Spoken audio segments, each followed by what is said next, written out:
I remember the day I stopped treating meditation like a mood and started treating it like hygiene. Same time every day, same seat. The room was plain, a cup of water and a candle nearby. The body still wanted entertainment, wanted a shortcut, wanted a sign, but I sat anyway. Breath in, breath out. Knees complaining, lower back aching, thoughts bargaining. And then came that small, almost boring moment. I stayed. I built a container strong enough that my own mind could not negotiate with it. This was not mystical. It was practical training. It was also quietly a rite of passage I was designing for myself. No elder formally declared it. No ceremony announced it. But repetition itself became the threshold marking ritual.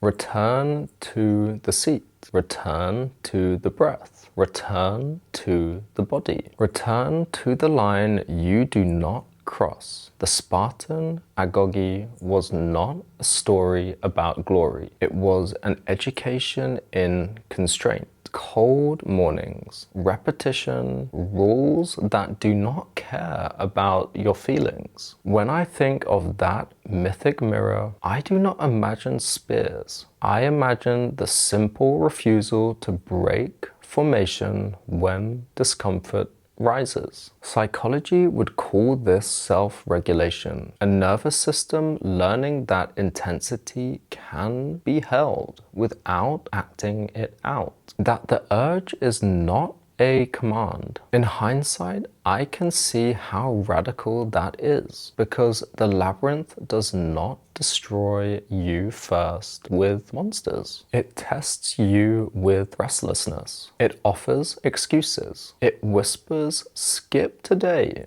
You've earned it. So the practice became a line I would not cross. Not because I was special, because I was fragile in a way all humans are, susceptible to momentum. The discipline was the mercy. Some mornings I could feel the pulse behind my eyes, the leftover heat of too much thinking. I treated that as data, not as prophecy. I opened a window, felt the cold air on my skin, and returned to the breath. Over time, I started noticing what actually worked, not what sounded spiritual. Breath, posture, repetition, plain room, water nearby, a candle close also. A body that had slept enough to sit without tipping into fantasy. That simplicity would matter later in much harder places. The thread held. I started training my body the way I trained attention, not for an image, for stability. There is a particular kind of calm that arrives after effort. When the lungs burn and then soften, when sweat dries on the back of your neck and the mind stops performing. I would finish a session and notice how thoughts lost their sharpness. The nervous system trusted something simple. Work was done. Food was needed. Sleep was required. In the mythic mirror of Zen monastery training, the emphasis is ruthless and ordinary. Bow, sweep, sit, repeat. No one applauds. No one asks for your story. The practice is the whole point. That mirror corrected a mistake in me that wanted spiritual life to be a series of peak experiences. The body taught me the opposite. You do not stabilize through intensity. You stabilize through repetition. Psychologically, this is somatic anchoring. The body often knows things before the mind can explain them. It recognizes tension, depletion, false activation, real fatigue. When the body has regular stress and release, it learns the difference between pressure and threat. The mind stops treating every sensation as an emergency. I was never interested in turning this into some grand esoteric system. But I could feel why so many traditions develop maps of subtle anatomy, chakras and nadis and meridians and centers of breath and energy and prana. Different vocabularies, same practical insight. Consciousness is not floating somewhere above the body. It moves through it. It shapes it. It is regulated through it. And that matters because when deeper corridors open, the body becomes the first place chaos fully lands. If my sleep was off, training showed it immediately. If I was flooded emotionally, my form fell apart. If I tried to outrun responsibility, the body punished the fantasy with fatigue. The law was physical. Consequence was immediately apparent because consequence is real. I began building a routine that could hold me. Movement, work, real meals, real rest, and people around me who would tell the truth if I drifted off. Zen monastery training is not escape. It is containment. It is learning to be held by structure without calling it oppression. And underneath that was another lesson I would only understand later on. Right relationship with the seen and unseen begins with not lying about the body you are actually in. So I trained, I noticed, I adjusted, I recorded what helped, I paid attention to what made me steadier and what made me worse off and what made me more theatrical. That lesson became part of my thread. Some days I wanted to skip it and chase an insight instead. But the more I trained, the clearer it became. Insight without a regulated body turns into noise. So I laced my shoes, felt the floor under my feet, and chose the boring win again. Travel did something books could not. It put my ideas in front of living humans. I would sit across from a teacher or an elder and feel the difference between devotion and performance. Some spaces were quiet, no theatrics, no selling, just a steady insistence on restraint.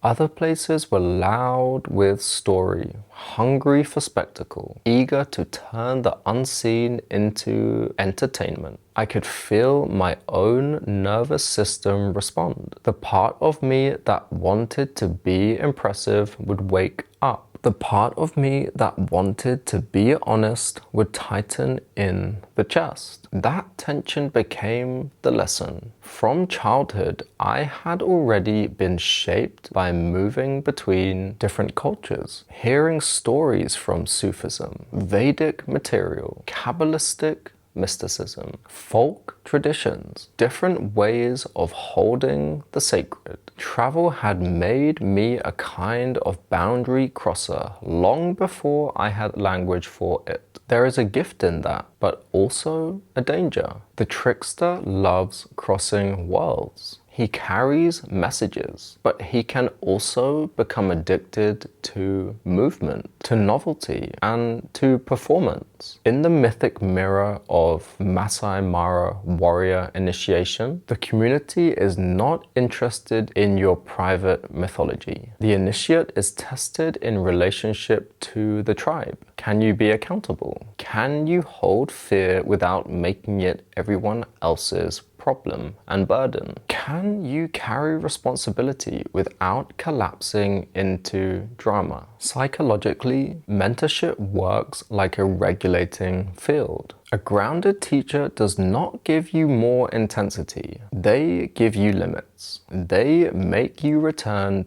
to basics: sleep, work, food, respect. They do not let you inflate. They do not let you outsource consequence to the universe. They do something even more valuable. They refuse to pathologize what is real, but they also refuse to romanticize it. They know that transformative experience requires circles where they are held with respect. not applauded and sensationalized, not turned into more an elaborate identity. Across those encounters, I started to see the same law repeating in different language. The nervous system must be strengthened before it is tested. Real training takes years. The culture of quick awakening hates that sentence to the core. It wants the shortcut, but initiation does not care what you want. It cares what you can hold. So I began choosing environments where people would challenge my narratives, not just feed them. I kept commitments. I showed up on time. I let community be a mirror. I learned to value the trusted witness more than the admiring audience. Because when the labyrinth eventually stops being a metaphor, you need humans who will say calmly,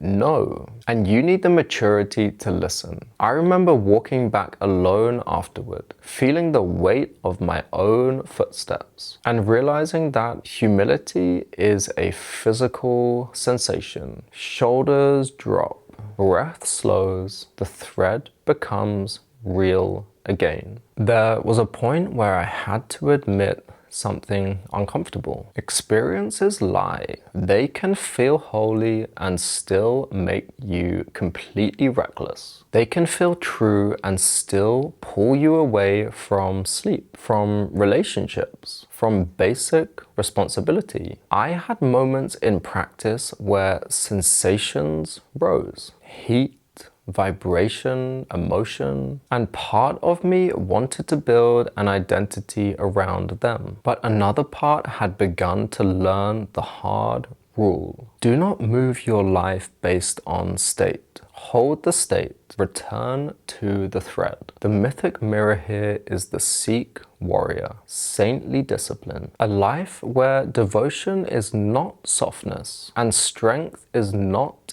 ego, prayer and courage in the same body, service and sharpness together. That image corrected my tendency to split the world into spiritual and real. In psychology, you could call this habit formation and reality testing. The mind loves narrative. It loves to crown a moment as destiny. But stability is built through what you do when nothing dramatic is happening around you. When the day is ordinary and boring. When the mood is flat and dry. When nobody is watching. By then, I had also started to understand something older and harder. Human beings have always sought altered states through fasting, ritual, prayer, ordeal, substances, ceremony. The archive of tradition is full of plant-assisted descent too. Soma, kaikion, ethnogens, all these attempts to cross a threshold. And the old traditions knew what modern seekers forget. Such openings can reveal, heal, teach, and also break the person moving through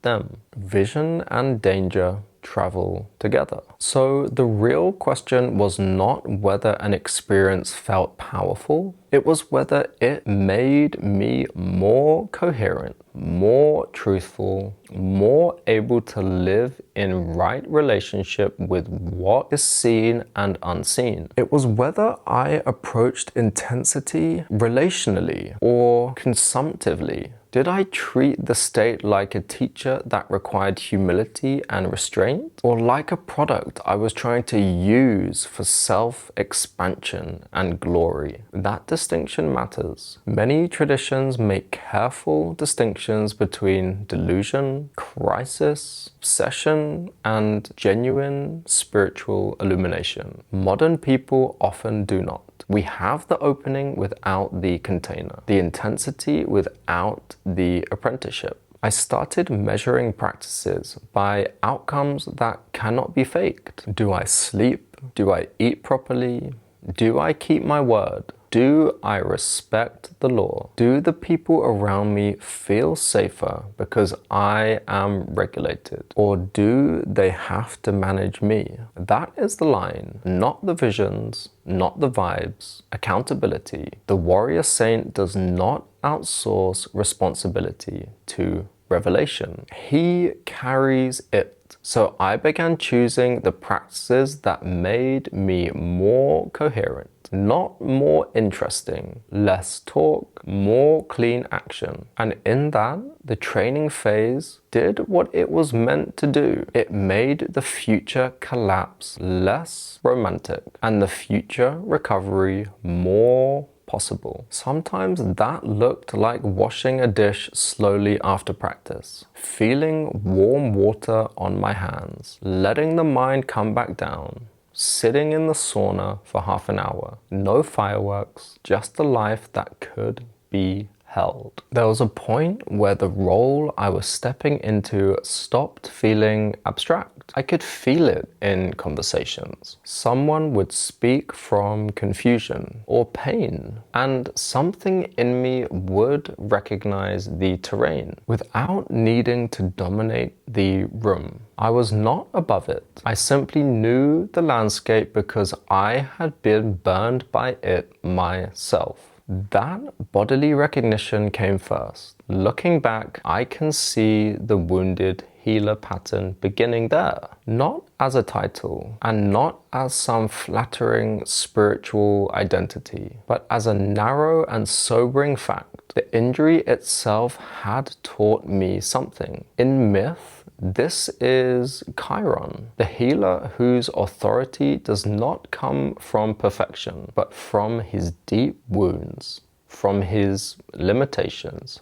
and from his pure instinctual survival. The samurai frame of Bushido helps here because it centers discipline over display. Not the fantasy of the warrior, but the ethic of conduct. The ethic of restraint, the ethic of precision, loyalty to what is true under pressure. That was the myth mirror I needed. Not specialness, service through discipline. Psychologically, that distinction mattered because the temptation in these processes is always superiority, to become the man who knows, the one above other men. But the healthier role is narrower and more accountable. Translator, not ruler. Bridge, not idol. Someone who can speak about the terrain without pretending to own it. Someone who can look at another person still lost in the spiral without a drop of superiority, without any pity, without making their suffering a stage for his own elevated identity. The point was not to disappear into private enlightenment. It was to become human enough, disciplined enough, ordinary enough, that whatever had been learned could be given back usefully. Love expressed as action in the world. Spiritual practice rooted in everyday life, not just caves and monasteries and temples. That is why the householder archetype mattered to me. It insisted that depth had to survive daily life. Sleep and work and food and boundaries and routine and obligations. The texture of a normal day. So the thread had to remain visible in ordinary life. If I could not live those, then whatever role I imagined was contaminated. And even the question of home began to shift. Home no longer meant a protected life where nothing destabilizing could happen. It meant a way of standing inside reality without abandoning myself or making other people carry my burdens and my weight. The point was not to stand above men. It was to stay human enough to be useful to them. That is the only kind of bridge worth becoming and worth dedicating a life towards.